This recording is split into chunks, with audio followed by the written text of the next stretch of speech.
there, welcome back.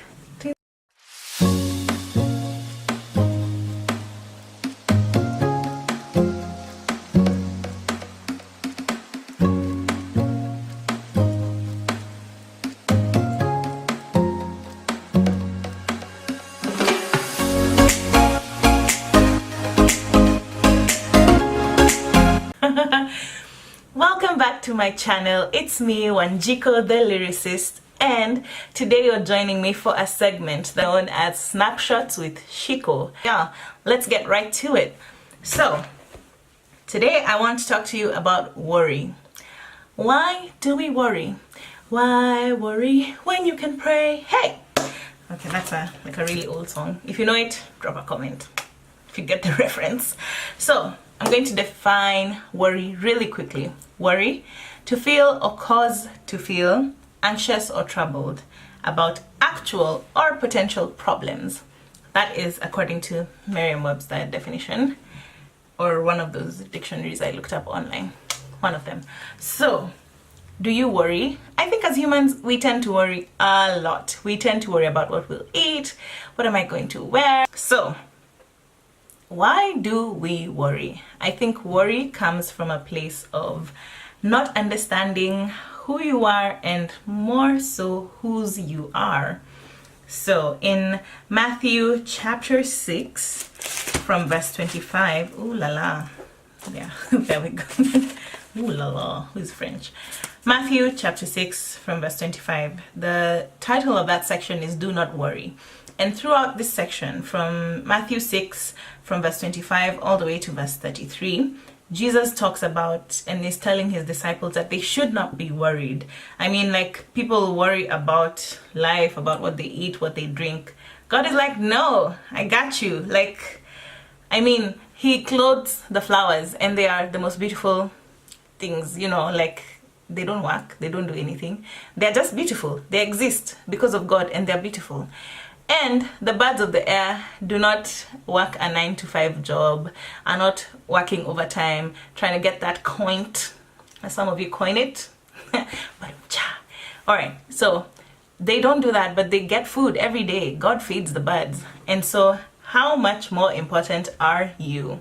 I'm going to tell you a little story that's, you know, quite popular. It's quite known. You might have heard about it. We are talking about the Exodus. The great transition from Egypt and slavery into freedom and the promised land. So here's this guy. Moses has been called by God.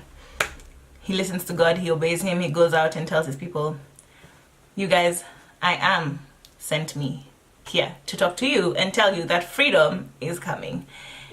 And we're like, okay, we'll believe it when we see it. And he goes to Pharaoh, who's the evil, mean ruler of the time, who's the slave master. And he's like this mean person. And he tells him, look, Pharaoh, I'm here because God has sent me and has told me to tell you to let his people go. And Pharaoh's like, no, well, that's free labor, guys. We are not letting them go anywhere. And so there's this whole story of plagues and really bad things. Like, that's a word there. When God tells you to do something, you better do it. Don't be disobedient, because whichever way you try and spin it, his will be done.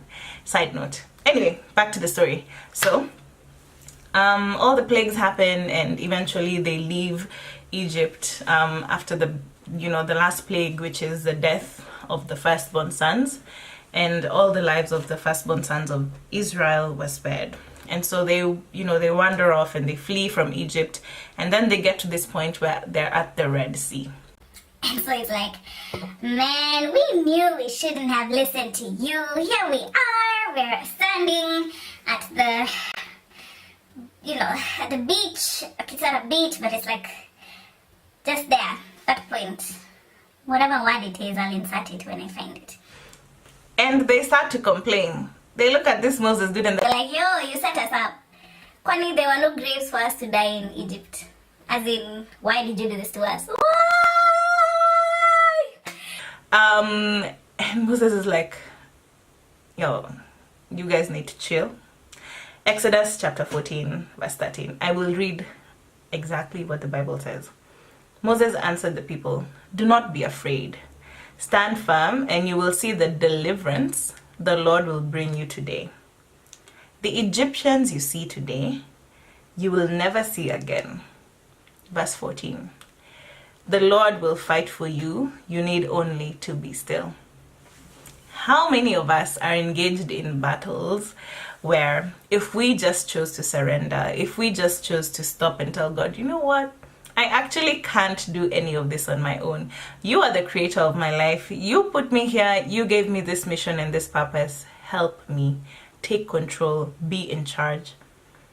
Yo, be still. Watch God fight for you. How many of you can add a day to your life by worrying? The definition in the dictionary, we're troubled about actual or potential problems. That's another thing. How many of us are worried about things and situations we're making up in our heads? You just need to know who you serve, who God is. He is all powerful. In Isaiah chapter 40, it talks about how, allow me to quickly flip to that part. Oh my gosh, I had bookmarked it and now I can't find it. Oh yeah, here we are. Isaiah chapter 40, verse 26. Lift your eyes and look to the heavens. Who created all these? He who brings out the starry host one by one and calls them each by name. Because of his great power and mighty strength, not one of them is missing. Come on, guys. God knows every single name of every star that he created, and he calls them out every single night by name.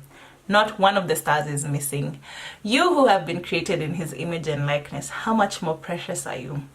Same thing that Jesus was asking his disciples. If the flowers in the fields are clothed for free, if the birds receive food from God, how much more precious and valuable are you in God's sight? Of course, he knows what's happening in your life. It's not a surprise to him. He transcends all time and space. He sees everything now, yesterday, and forever. He sees it all.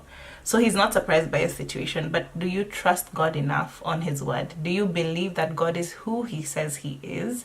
Enough to just let him be the Lord over your life, and enough for you to be still and watch the Lord fight for you. Food for thought. That's it for today on Snapshots with Shiku. Drop a comment, let me know if that inspired you, or if you'd like me to talk about a specific issue with a snapshot. So see you later. Bye.